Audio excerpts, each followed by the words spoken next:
27th, LA County ordered all beaches closed. CDC is announcing the first instance of person-to-person spread of the new coronavirus in the United States.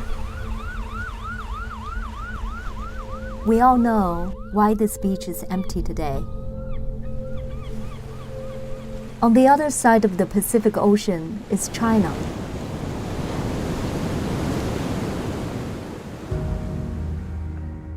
It used to be one of the most fascinating places in the world.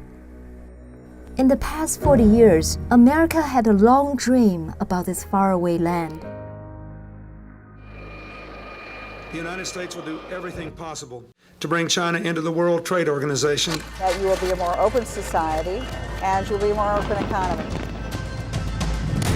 Now we are waking up from that dream. China doesn't want the real story to be told. And this will change how the world looks at China for years to come. And for sure, we have lessons to learn. Is it a natural disaster, or is someone responsible for it? When did the Chinese leadership know the virus could spread between people? Are they trying to hide anything? 希望大家帮帮我们。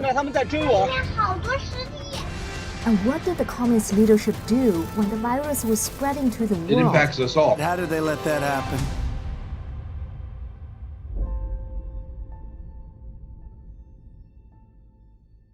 My name is Simone Gao. I was born and raised in China. Now my home is here in America, where I'm a journalist. We have to get to the bottom of this, because millions of families deserve to know the truth. We need to have a clear view of what really happened. This way, future generations can be free of this disease, both physically and spiritually.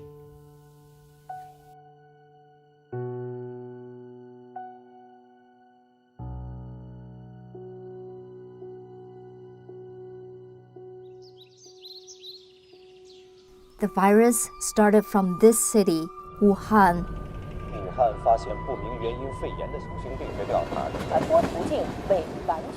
The rest of China was oblivious about the coming danger.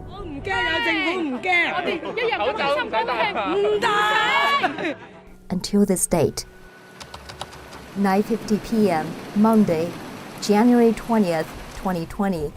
Millions of the Chinese people were shocked when they watched this on CCTV. Exactly, Dr. Zhang. We have just come to the topic that involves human-to-human transmission. Several days ago, we could not confirm it. So after the meeting you just attended, what conclusion did you come to on human-to-human transmission? In the past, we said there was danger. Now, the information shows it definitely transmits between people. Dr. Zhong Nanshan is the head of the China Health Commission expert team investigating the outbreak, and CCTV is the largest state-owned TV station in China. This was the first time China officially acknowledged that the virus could spread among humans. The question is, when did the Chinese Communist Party, or CCP, know about it?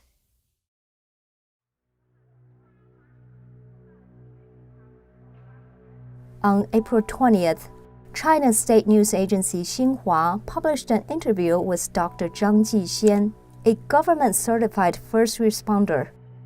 In the report, Zhang recalled her first encounter with the mysterious virus. On December 26th, an elderly woman was admitted to the Hubei Hospital of Integrated Traditional Chinese and Western Medicine. Dr. Zhang, director of the hospital's respiratory department, recalled that the woman had severe symptoms: fever, coughing, and shortness of breath. It seemed she had caught the flu or common pneumonia, but the CT scans of her didn't support this diagnosis. The next day, the hospital received another patient, the woman's husband, who had developed similar symptoms. Alarms started going off for Dr. Zhang. Knowing that the couple's son took care of them when they got sick, she insisted that he get a checkup as well. His CT scan also showed similar results. That's when it occurred to her, it can't be coincidence that 3 people in the same family had the same disease. She knew that the virus must have spread between them. So, on December 27th, Dr. Zhang reported this to the local branch of the Chinese CDC instead of using an internet reporting system designed specifically for infectious diseases. China had spent $4.2 million on this system after the 2003 SARS outbreak. In theory, top medical authorities could know about new diseases anywhere in the country within 2 to 24 hours of discovery.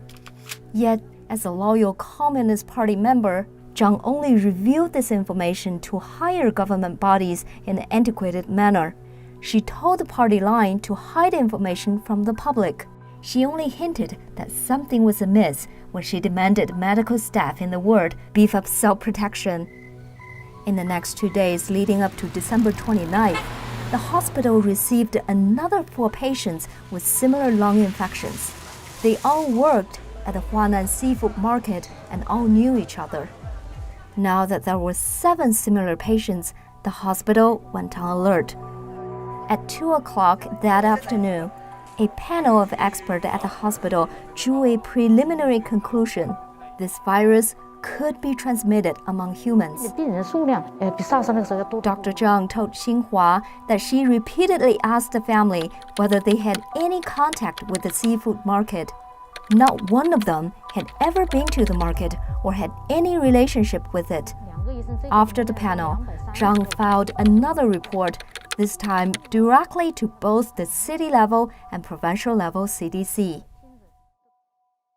Keeping in line with her party loyalty, Dr. Zhang instructed hospital staff to keep things quiet and to not reveal any of this information to the public. At about the same time, another group of doctors with very different views on public safety also came across the new infection. He is already well known as the martyr of the Wuhan outbreak. Dr. Li Wenliang was an eye doctor working at the Wuhan Central Hospital. At 5 p.m. on December 30th, he sent out a warning over a Chinese messaging app called WeChat. He warned some of his fellow workers that they should wear protective clothing. This was to avoid infection after 7 patients from a local seafood market exhibited SARS-like symptoms. His lack of political cunning was met with dire consequences. Late in the night, on December 31st, around 1:30 a.m., Dr. Li was called into the Wuhan Health Commission offices for questioning. After sunrise, his employer ordered him to write a letter publicly denouncing his own behavior. Starting from January 2nd, the party's mouthpiece, CCTV, continuously aired a series of programs condemning so-called rumor mongers. Anyone who had shared information about the virus fell into this category, including Dr. Li. The following day, on January 3rd, local police detained Dr. Li and forced him to sign a statement admitting he had broken the law and seriously disrupted social order. CCTV bashed Dr. Li before he was forced to sign that statement. Why did state media move so quickly and make such a big deal over a local doctor's short warning on WeChat? I spoke with Frank Chin, an expert on China and one of the most diligent observers of the pandemic. Li Wenliang only sent out a message to his colleagues on social media. Why did the CCTV have such a dramatic response so quickly? To have every major CCTV channel carry out that sort of unified deployment, unified action style of public condemnation, then it wasn't a low-level decision. It was something that the highest level of CCTV management decided, and CCTV is the top mouthpiece of the CCP. It's guided by political and legal divisions. So from this perspective, it shows that in this event, the CCP already knew what was happening, and they made this coordinated plan. Dr. Li's lack of political obedience resulted in punishment. Dr. Zhang, on the other hand, for her party loyalty, was honored by the CCP as the one who gave the first warning about the epidemic. Except her warnings were totally ignored and overridden. We'll look at the stance the regime took instead. On December 31st, the Wuhan Municipal Health Commission announced on its website that the Huanan seafood market was linked to several recent cases of pneumonia. They claimed that preliminary investigations showed no clear sign of human-to-human transmission. They further claimed that no health workers had been infected, and the disease could be kept under control. This stance persisted for 20 days, despite overwhelming evidence that suggested otherwise. More and more medical staff fell ill on almost a daily basis, as Chinese media outlet Caixin reported. January 5th, CT scans of Dr. Lu Jun from Tongji Hospital showed abnormalities. The Wuhan Health Commission declared there were no clear human transmission and no doctors infected. January 6th, CT scans of a doctor from Wuhan Xinhua Hospital showed infection. His hospital required staff not to spread rumors. January 7th, Dr. Lu Jun was confirmed with a COVID-19 infection. 3 days later, on January 10th, Dr. Wang Guangfa of the National Health Commission declared no infections among medical personnel. The Wuhan Health Commission repeated this on the following day. January 13th, 3 Wuhan nurses were confirmed with infections. The Chinese Health Commission told the magazine Science that there were no infections among the 760 medical staff in close contact with COVID-19 patients. On January 15th and 16th, 3 more doctors either showed abnormal CT scans or were confirmed infected. Yet the Wuhan Health Commission declared no new cases or medical staff infections. January 18th, Xinhua Hospital found 100 cases of CT abnormalities. 4 medical staff in 3 hospitals in Wuhan were confirmed ill on the same day. The next day, the Wuhan government proceeded to invite 10,000 families to a banquet in celebration of the Chinese New Year. 9 nurses were confirmed on the same day. January 20th, Dr. Zhong Nanshan acknowledged human-to-human transmission on CCTV. Not long after Dr. Zhong acknowledged human transmission, top leadership got involved.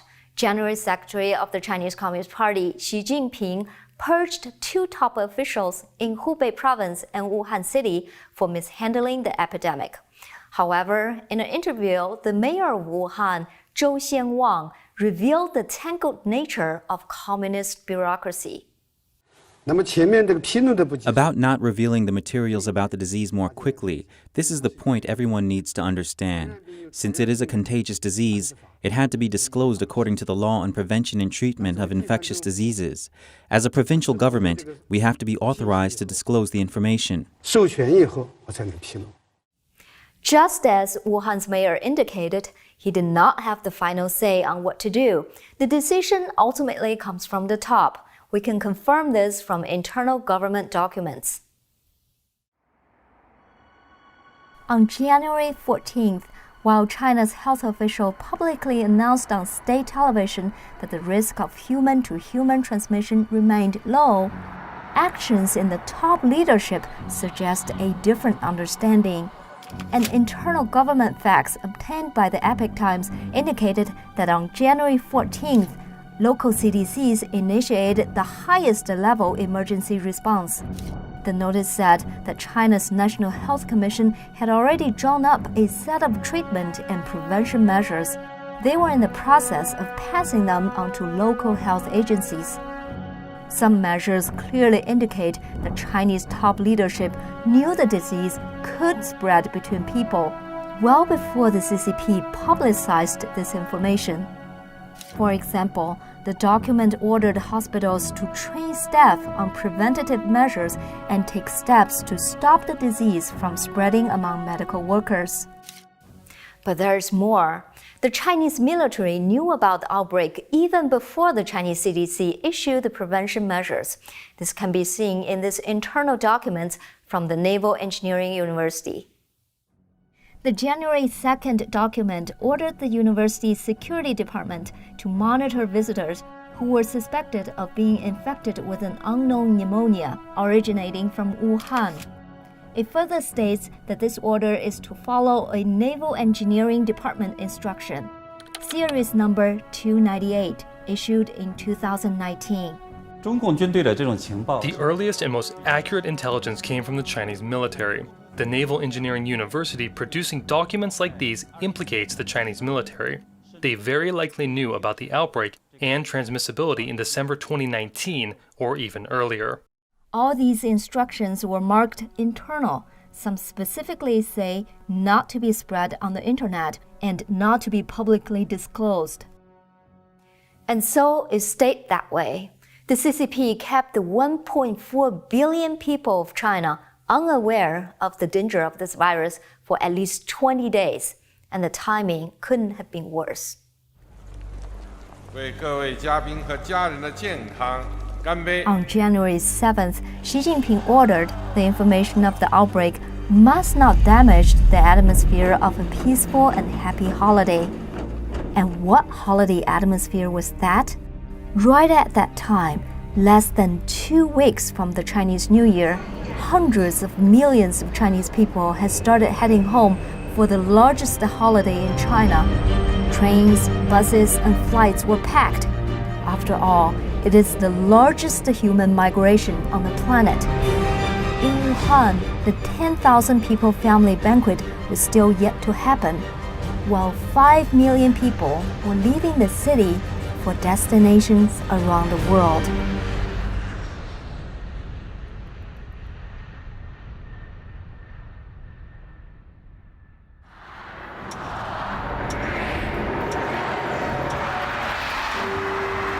As 2020 approached, the United States found itself in a tense and rare time.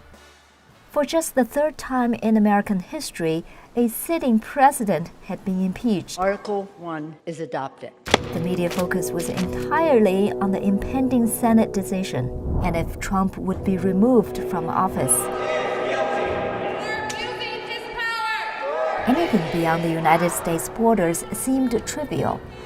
And that's right when the news of an unknown virus spreading in a far-off land quietly arrived at the U.S. CDC headquarters in Atlanta. According to an April 4th Washington Post report, the CDC learned a cluster of cases in China on December 31st, but this information was not provided by the Chinese authorities. In fact, it wasn't until January 3rd when CDC Director Robert Redfield received a call from a counterpart in China. The Chinese CDC told Redfield that a mysterious illness had been spreading inside Wuhan. We inquired about the details of that phone call to the CDC, particularly when the Chinese CDC told the U.S. that the virus could spread between people. The CDC did not respond. The rest of the world began to know something was going on inside Wuhan by mid-January. But the world wasn't told the severity. On January 14th, the WHO began echoing the Chinese government's stance of no clear evidence of human-to-human transmission. It's very clear right now that we have no sustained human-to-human transmission. It also recommended no travel bans. The WHO maintained its position about the unverified or limited nature of human-to-human transmission until January 23rd, 3 days after China publicly confirmed such transmission. Meanwhile, in the United States, on January 18th, President Trump was finally substantially briefed by health officials about the coronavirus. He had been receiving intelligence briefings before that, tracking the spread of the virus in China and later in other countries. According to the Post, the briefings did not predict when the virus might land on U.S. shores. It also did not recommend particular steps that public health officials should take. It did, however, warn that Chinese officials appear to be minimizing the severity of the outbreak. 1 week after that briefing, President Trump placed a travel ban on China. His ban was one of the first in the Western Hemisphere.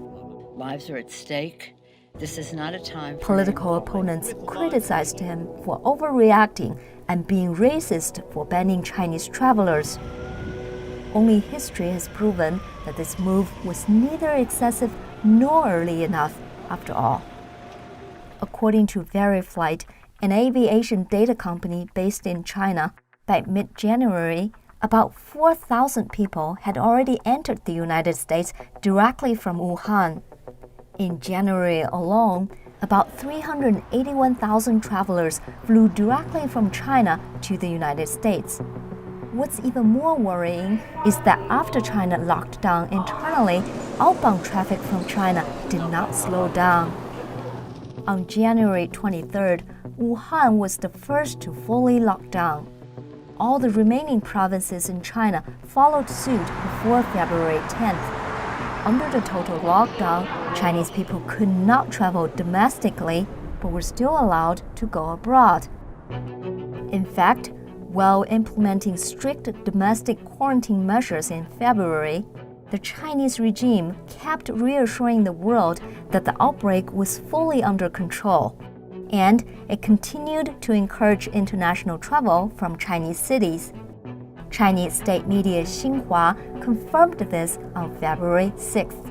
They reported that 2 days earlier, the Civil Aviation Administration required Chinese airlines to continue flying international routes to nations that had no travel restrictions. On February 3rd, the WHO once again parroted China at the opening of the agency's executive board meeting. Director General Tedros supported China's assertion that all was well for international travel. There is no reason for measures that unnecessarily interfere with international travel and trade. We call on all countries to implement decisions that are evidence-based and consistent. WHO stands ready. According to VeriFlight, scheduled international flight services from China did not face a significant drop-off until March 30th, while scheduled domestic travel was severely limited as early as February 9th. Why did the CCP conceal the truth about human transmission, then allow Chinese people to travel abroad? Did they want to spread the virus to the entire world? The CCP always takes its political power as the most important thing. It also takes economic operations as extremely important, since economic operations guarantee social stability inside China, and thus guarantees its political power. So, in this process, the CCP let international flights continue their travel. That way, it could give the world a false appearance of stability, guaranteeing multinational companies would stay inside China. And to the whole world, the CCP gave people the false impression that it could control the epidemic and the situation. That was to avoid all of its foreign investment from vanishing, and all of its businesses going into upheaval. So, in this situation, the CCP did not order international flights to close down. On top of that, on January 31st, we saw that the CCP was aggravated after Trump ordered a temporary ban on Chinese air travel. The Foreign Ministry issued criticism, so that goes to show that the CCP takes economic profit as more important than human life. That's not just saying it doesn't regard Chinese people's lives, but the CCP doesn't care about any lives in any country of the world. Like what we have discussed, there are practical reasons for their silence, like keeping up appearances so foreign investors won't get scared off. As to whether they had other more sinister intentions, such as spreading the virus to the entire world, we don't really know for sure. But what we are sure about is that the CCP knew in early January that there would be worldwide competition on the horizon for one specific product. The Associated Press obtained a 4-page Department of Homeland Security intelligence report dated May 1st. According to the report, Chinese leaders intentionally concealed the severity of the pandemic from the world in early January. While doing so, they increased the imports and decreased the exports of medical supplies. It attempted to cover this up by denying there were export restrictions and delaying provision of its trade data. High-ranking officials in Taiwan support this. Chen Qimai, Vice Premier of the Republic of China, spoke about medical supplies in a recent interview with the Formosa TV network. Mr. Chen revealed that while looking to place orders on face masks, he made a phone call to one of Taiwan's local medical supply manufacturers on January 27th. I made a phone call to Huang Qingshan, the CEO of Nanliu Enterprise, which is the manufacturer of non-woven cloth, and I was told that China had purchased a huge amount of non-woven cloth from India 1 month ago. So the masks are out of stock all around the world. On May 14, 2020, the FBI issued a statement on a new investigation. China-affiliated cyber actors have been both targeting and compromising U.S. organizations conducting COVID-19 related research. These attacks aim to steal research results related to vaccines, treatments, and testing. According to the Wall Street Journal, U.S. officials stated that China and Iran started such attacks as early as January 3rd. When I saw this news, what shocked me wasn't that they were stealing intellectual property, since the CCP is always doing that anyway. What got my attention was that they started stealing vaccinations on January 3rd. They gathered related research results. This confirms that the CCP knew at a very early time how dangerous this disease was. If the CCP was just trying to hide the identity of the virus and the scale of the outbreak, we'd expect them to relent on the cover-up after the rest of the world figured it out. However, the CCP continues to rigidly maintain the cover-up, just like in the earliest days. Why is that? What else could they be hiding?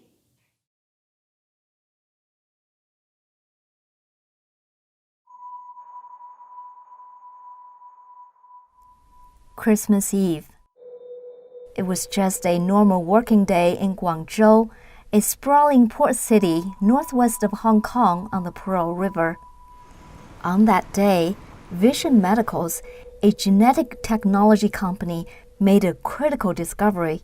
They received a fluid sample from a patient in Wuhan. That sample contained a SARS-like coronavirus that was similar to the 2003 SARS virus. 81% similar, to be precise. Time was of the essence to get the information out. On December 27th, the lab relayed the test results to the Wuhan Central Hospital over the phone. They also shared the near-complete gene sequence with the Institute of Pathology and Chinese Academy of Medical Sciences.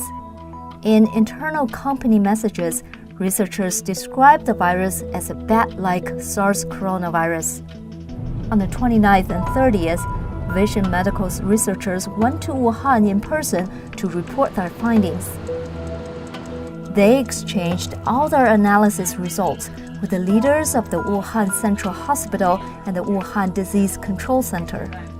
The following day, on January 1st, one of the lab researchers received a phone call from a Hubei Provincial Health Commission official. The official gave the following orders. Existing lab samples must be destroyed. The lab was forbidden from studying new samples from Wuhan. Any existing analysis, papers, or data cannot be shared to the outside world. Finally, any future findings must only be reported to the government. Then, on January 3rd, another lab outside of Wuhan received samples from Ground Zero. The Shanghai Public Health Clinical Center began sequencing the genome. 2 days later, on January 5th, the clinical center finished the sequence, confirming a new form of SARS that had never been seen before. The clinical center reported this to both the Shanghai and National Health Commissions. They reported the disease was similar to SARS, suspected it was airborne, and recommended that public areas undertake safety measures to control the spread. But, just like the doctor's warnings from before, both government entities seemingly ignored the information and warnings. After almost a week of no response to any government body, on January 11th, the team from the clinical center took a bold step and published the full genome sequence online through Verilogic.org and GenBank. This was the first time the rest of the world could see the full virus genome. And like clockwork, the team's research laboratory was shut down the following day. What Vision Medicals and the Shanghai Public Health Clinical Center experienced were not isolated orders from Chinese health officials. In fact, China's top medical authorities expanded such a ban to the entire nation as early as January 3rd. What can genome sequencing reveal? Why were the Chinese authorities so determined to destroy the genome sequences and samples? I spoke with Stephen Hatfield, former researcher for the United States Army Medical Research Institute of Infectious Diseases. What does genome sequencing reveal? Can it reveal the identity of the virus and when it came about? Yeah, basically. To have the genome sequence of any virus lets you establish its family tree. And because mutations occur in different viruses at set rates, you can take an early strain and a new strain, and you can compare the changes that have occurred, the random changes, and it's almost like running a clock backwards. You can see how many new mutations have appeared in this virus compared to this older known virus. And you can run the clock back and make an estimate of when all this new strain appeared. It's called a molecular clock. Dr. Hatfield said, by studying the genome sequence, we can roughly know when the virus came about, while researchers in the UK did exactly that. On April 17th, UK's Daily Mail reported that a team of researchers at the University of Cambridge gathered data on the possible start of the outbreak. Their analysis concluded that the spread began at some point between September 13th and December 7th. On May 5th, Science Direct published a paper by a group of UK and French scientists focusing on phylogenetic research, which observes the development of specific organisms. Their estimates suggest that the pandemic started sometime between October 6th and December 11th. Coincidentally, on May 9th, the London-based NBC News Verification Unit reported private analysis that fit into that time frame. The report indicated there was no publicly available cell phone activity in a high-security portion of the Wuhan Institute of Virology from October 7th through October 24th, 2019. They suggested that there may have been a hesitance event sometime between October 6th and 11th. The report says during this time, it is believed that roadblocks were put in place to prevent traffic from coming near the facility. We looked into the traffic reports in Wuhan during that time period. Since the Military World Game took place in Wuhan from October 18th to the 27th, the local government locked down a mountain called Bafenshan, right in the backyard of the Wuhan Virology Lab. However, the lockdown dates did not match up with the reported dates of no cell phone activity. Therefore, it's unlikely that the game influenced the cell phone activity in the area. If there is evidence of a lab shutdown, it would bolster theories that China made a terrible mistake, as President Donald Trump indicated. In fact, the State Department received warnings from the U.S. Embassy staff in 2018 that the Wuhan Institute of Virology had lacked security and severe shortages of properly trained technicians. The Chinese had previously even asked for American help in that regard. So, does that make an accidental leak from the lab feasible? So far, we haven't found any hard proof of either a lab shutdown or that the virus was mistakenly leaked from the lab. But we must explore this direction, simply because the Chinese leadership has revealed that something was wrong with Chinese laboratories.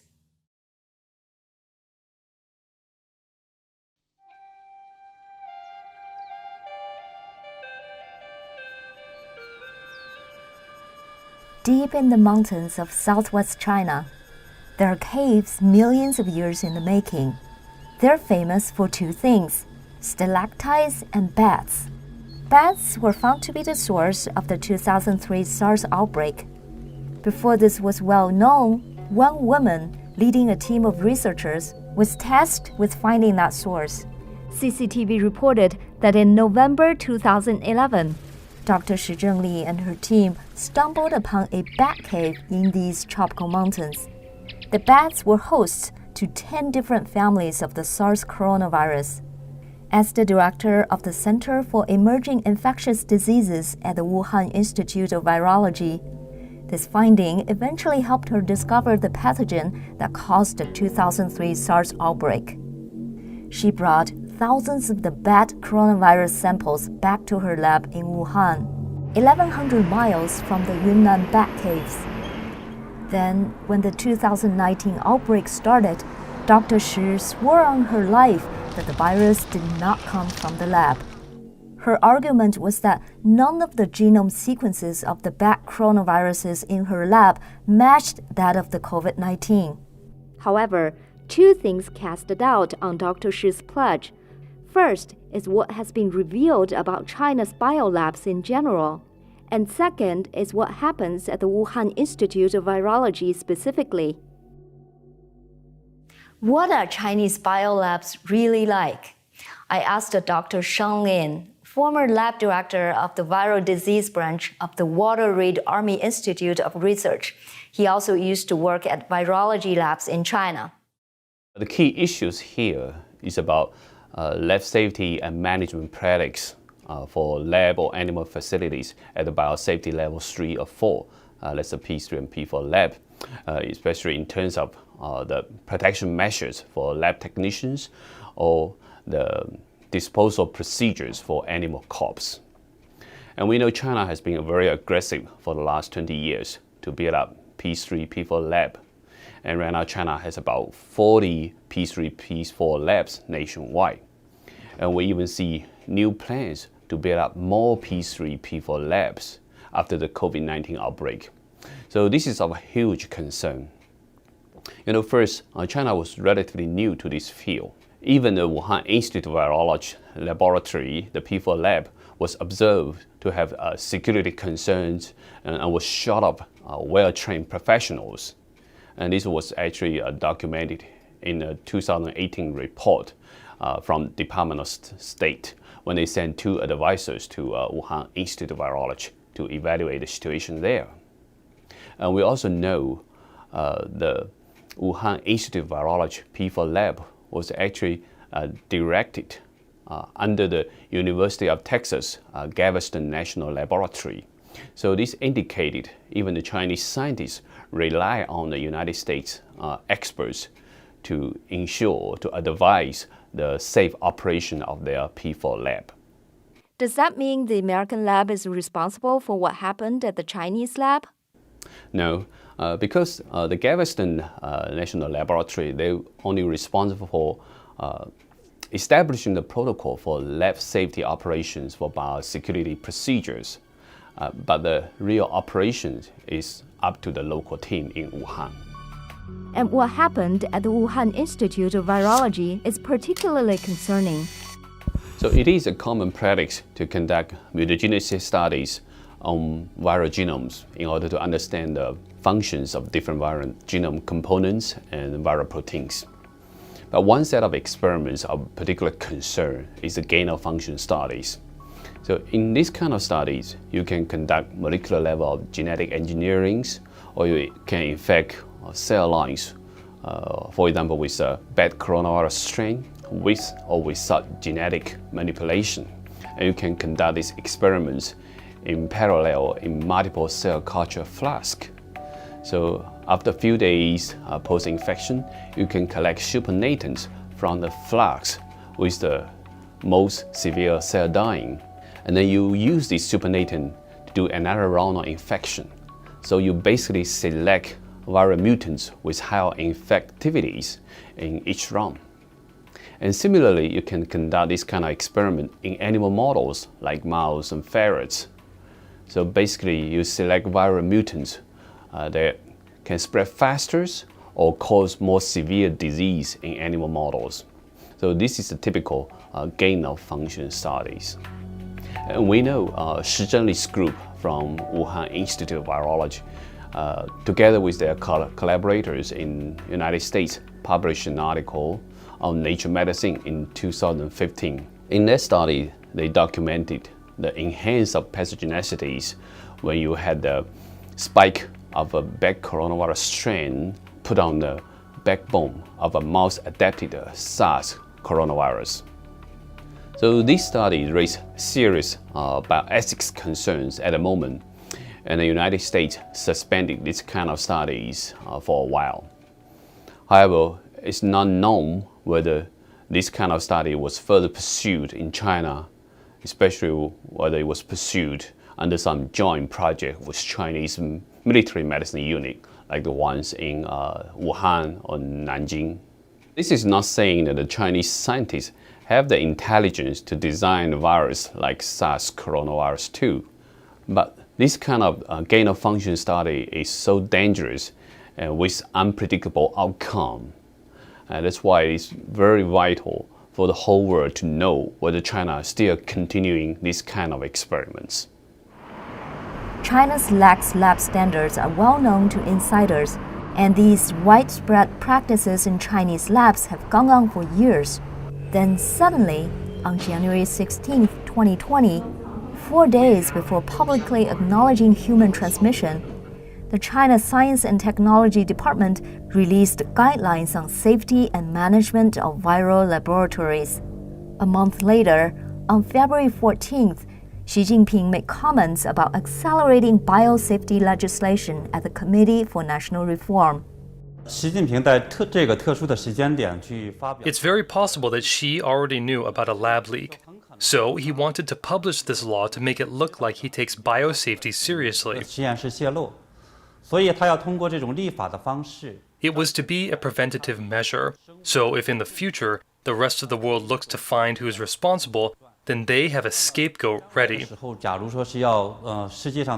will say that it was some person who did it, who broke these rules, and it is not a problem with the CCP.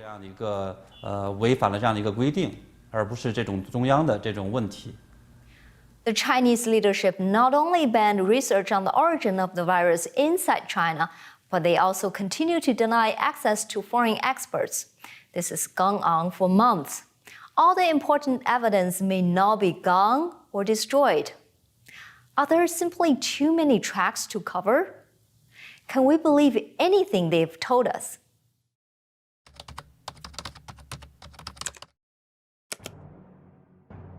This website is called Xilu, or Westland in English. It is one of the most influential websites about the Chinese military. On January 26th, Xilu published an article claiming a so-called culprit of the virus had been found. Citing research from the Chinese Academy of Sciences, the article purports that the coronavirus is not a product of nature. Instead, the article wrote 4 key proteins in the virus had been replaced so that it can target Chinese people. And who would create such a virus to target the Chinese?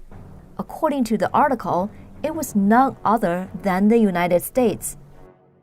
The article claimed the virus was deployed by U.S. service members while participating in the Military World Games in October 2019. Though that particular article was removed from the website in early February, the narrative of American origin has persisted.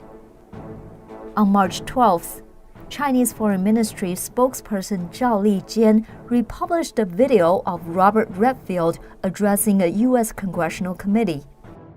In the clip, Redfield said some influenza deaths in the U.S. were later identified as cases of COVID-19. Referring to this clip, Zhao wrote, "The CDC was caught on the spot. When did patient zero begin in the U.S.? It might be the U.S. Army who brought the epidemic to Wuhan. Be transparent. Make public your data. The U.S. owes us an explanation." Zhao's fellow Foreign Ministry spokesman Geng Shuang later backed him up, suggesting the U.S. is hiding something. 5 months into the pandemic, the theory that the virus originated in America is still very much alive in China. In fact, if you search on China's equivalent of Google called Baidu, using the keywords "virus came from America," 66 million results come up.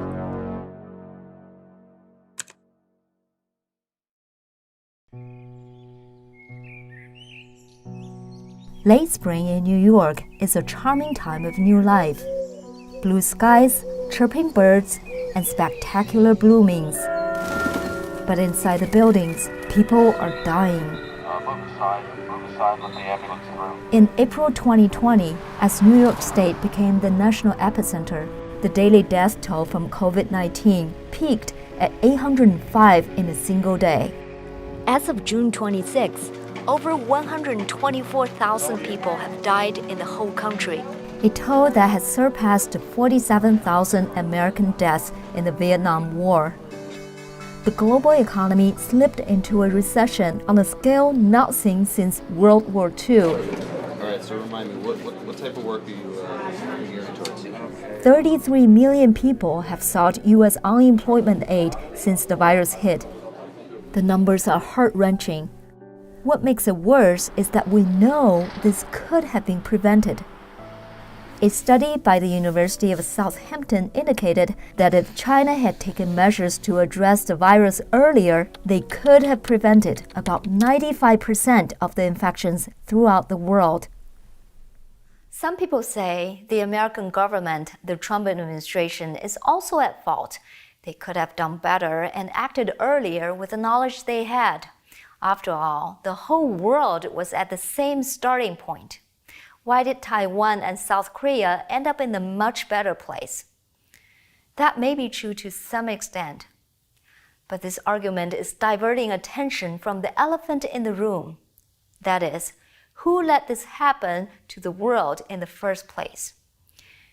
To people in China, and the answer to that, and what they are seeing today, is not an unprecedented catastrophe, but rather it is history repeating itself.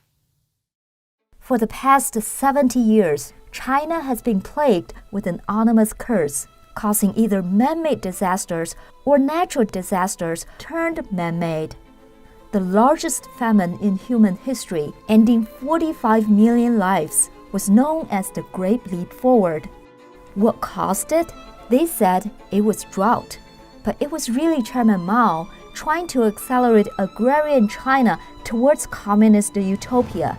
Systematic lying created imaginary surpluses of crops. Government officials gathered crops that did exist and left the peasant population to die without the food they themselves grew. The CCP has long since covered up this disaster, as Chinese citizens know nothing of the true scale of this famine. In 1989, as blood-soaked college students were carried away on makeshift gurneys, the CCP claimed they did not fire a single shot during the Tiananmen Square massacre. They maintained that only about 200 civilians died in the turmoil. A recent declassified UK document indicates the PLA killed at least 10,000 people. Chinese students today don't even know there was ever a protest in Tiananmen. In 2003, as SARS swept through China, the CCP concealed how many people were infected. Only China's neighbors, like Taiwan and South Korea, had experience with handling such respiratory infections. Much of the world was left unprepared for the danger of a similar virus. In 2008, over 87,000 people lost their lives in a magnitude 7.9 earthquake in Sichuan province. Independent investigations showed shoddy construction had caused the deaths of thousands of children. However, the CCP jailed these investigators. From July 1999, a traditional Chinese mind and body exercise called Falun Dafa has been persecuted in China.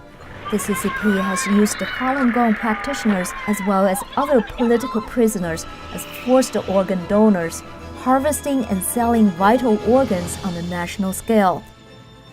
Independent investigators have concluded that this claim is true. The CCP still denies it to this day.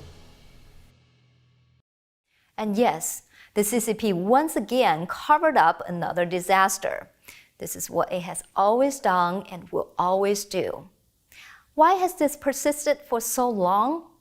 Maybe we should ask, what criminal would ever stop their crimes if they weren't held accountable?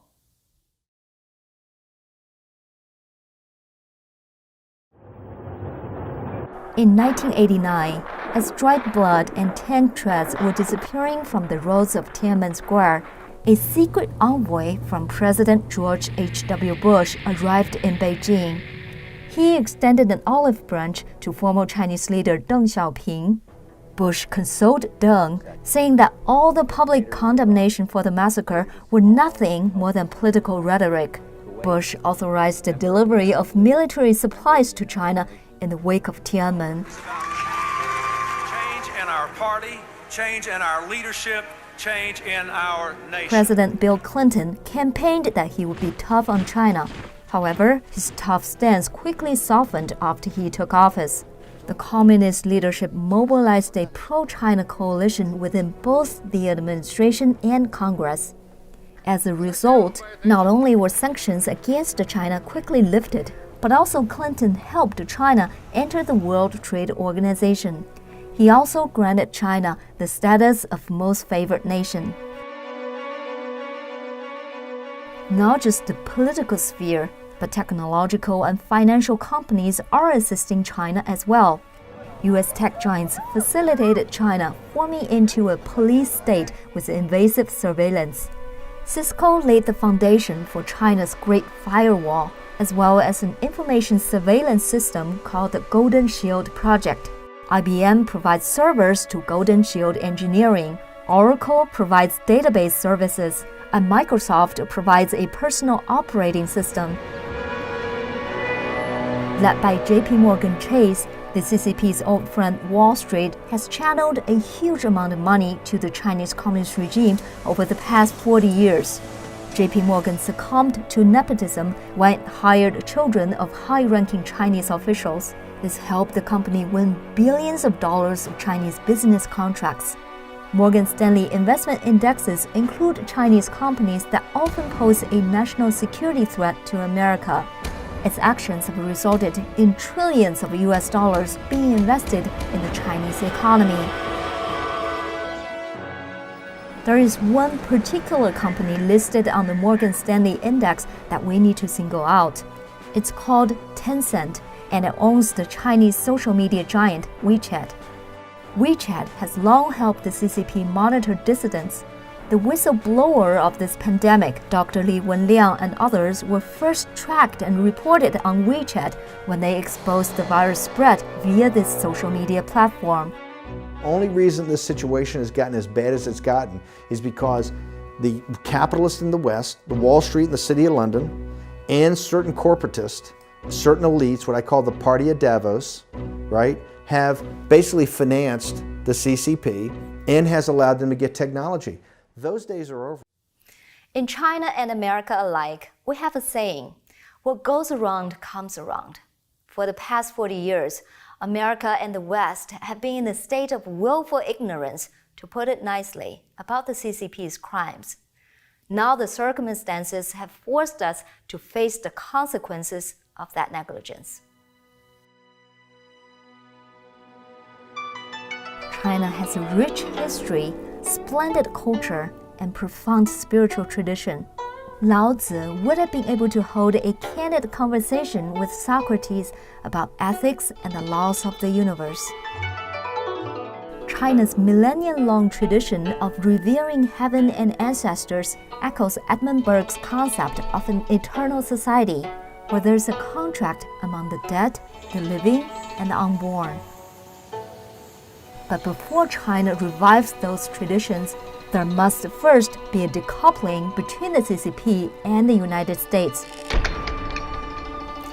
I hope this decoupling will happen, because if it doesn't, there will be more victims among us when history repeats itself, or we ourselves will become part of the problem. Stay safe, and God bless America.